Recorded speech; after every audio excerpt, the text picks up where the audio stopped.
right, today we are talking about key events.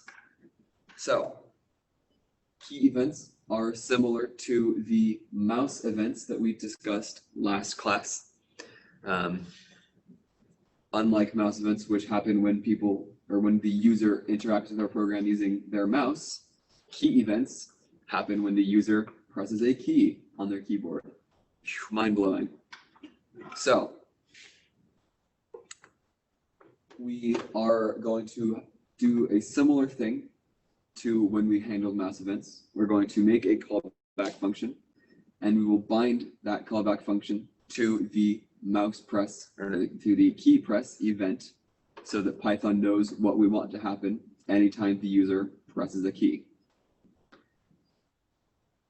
The binding function, when I want to bind a callback to a mouse event, we use the add mouse click handler function. When I want to bind a callback function to a key event, we use the add key down handler. What I've covered thus far makes sense. This is all kind of recap from last class. All right. So our callback function for key event, we're going to accept one parameter, one piece of information here. The most common name for this piece of information, this parameter, is event. And if I want to determine the key that was pressed by the user, I can access my event.key value. So if this is my callback function, whenever the user presses a key on their keyboard, I will see it on my output console. So let's look at what this would look like. I have to click on my canvas to make it be the focus of what my program is doing. But then I can press a key on my keyboard, and as you can see at the bottom, I am sending those keys through to my output console. So whenever I press a key, my output console sees that I pressed a key and will tell me which key it was, which, you know, is already very exciting. So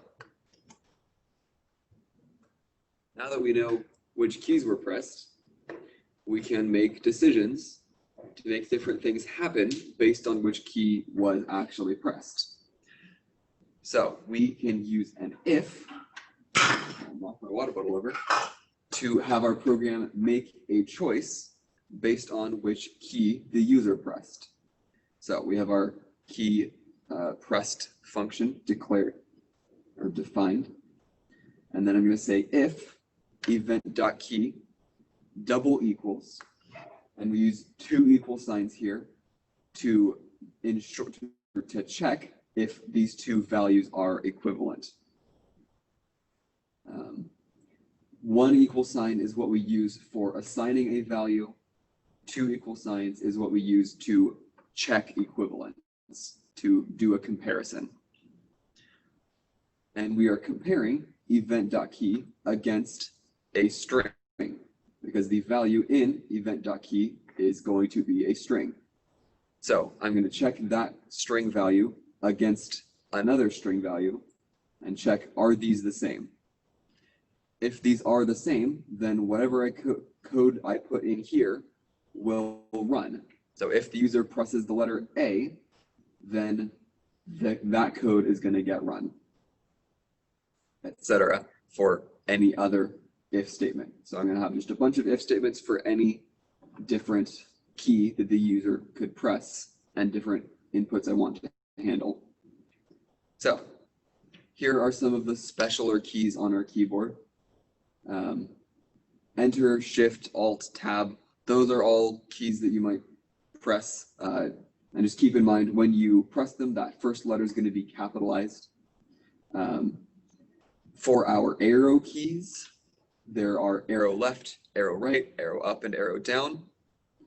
Those are the strings that will come through with a capital A for arrow, and the first letter of the next word, the direction, is going to be capitalized. You can press your F1 through F12 keys. Those will all give you just that value, F1, F2, F3, etc. And if you are holding Shift and press another key, you will see the capital letter or the symbol. So you can check for that as well, if you so desire. So now that we know what kind of inputs we're going to get, what can we actually do with this function? So one thing that we can do is we can move objects around on the screen using the move function. And we need to give this function two pieces of information. We need to give it the number of pixels to move in the X direction and the number of pixels to move in the Y direction. And we use this function on a shape or a piece of text that we've placed on the screen. So if we've created a variable storing a circle or a rectangle or a text, we can say that variable dot move, and it will adjust its position relative to where it currently is in the amount of pixels we tell it. So here is an example of using the arrow keys to move a square on my screen. So let's look down here first. I have my square equals rectangle 40, 40. So I'm making a 40 pixel by 40 pixel rectangle, which is just a square. I'm setting its initial position to be 100, 100, and then I'm going to add it to my canvas. And then I'm making sure that I call my key down function anytime I press a key on my keyboard. Then inside of that function, I'm going to check if that key was the left arrow key or the right arrow key or up or down. And in each scenario, I'm going to do something different. So if they pressed the left arrow key, I want my square to move -5 pixels in the X direction. So I want to move left by 5 pixels.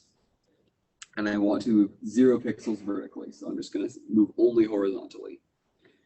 And with my right, I am going to move +5 in the X direction. So I will move to the right by 5 pixels.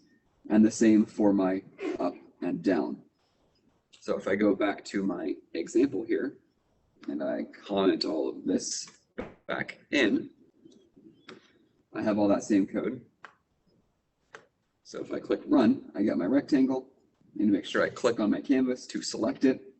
Then I can press my arrow keys and actually move my square around.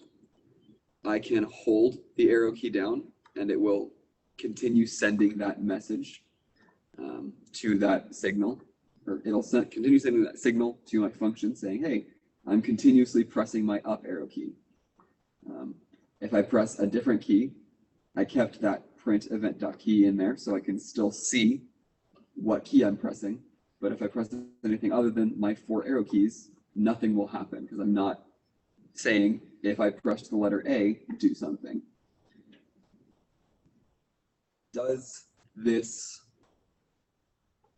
example make sense? Does the whole idea of key handling make sense? Yeah? Any questions before I set you loose to work on the assignment? All right. Then I will stop my share.